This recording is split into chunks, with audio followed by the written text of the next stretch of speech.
Hi guys, so this is going to be the stretches for muscle groups number 1, which is going to be the neck, shoulders, wrists, and forearms.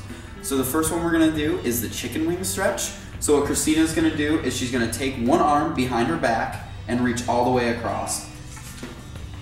Now with her opposite arm, she's going to grab that hand and form a chicken wing on this side. Next, what she's going to do is she's going to tilt her head towards the chicken wing. This is going to create a stretch through this side of the neck.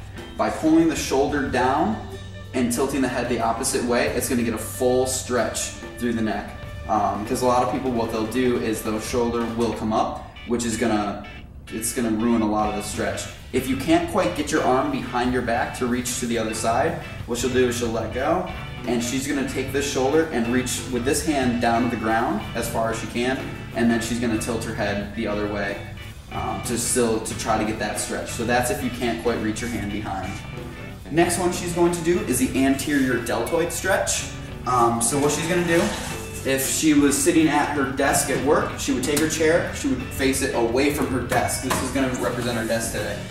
She's going to take her arms behind her with palms up, and as she postures up, it's going to start to get a stretch right through the deltoids here. So this is your anterior or your front deltoids, your front shoulders. So she's going to get a good stretch through there. If you have the mobility and the flexibility, what you can do is you can get rid of the chair, palms facing up again, and then you can just slowly squat down, and this is going to get a better stretch out of it, but this is also, range of motion is very limited in a lot of different postures with the chest not being so open, so that might be a little harder to perform. So that's the next step in the progression. Next we're going to be doing is the middle deltoid stretch. So she's going to take her arm, she's going to reach it across her body, and she's going to pull it down. So by doing this, by doing it this way, she's going to be stretching out more of the middle deltoid, whereas more commonly you'll see people do it up in the higher. This is going to get a lot more rhomboid. So if you're trying to get the shoulders, you're going to want to pull it down. Okay. Next one we're going to do is the neck stretch. So this is actually one Christina brought to us from PT. So this is a really good one. So what she's going to do is she's going to turn her head.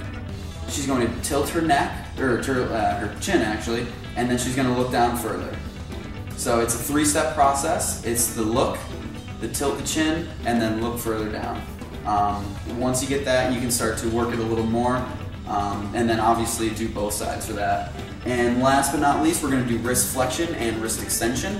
So she's going to take her hands out in front of her, and she's going to pull back.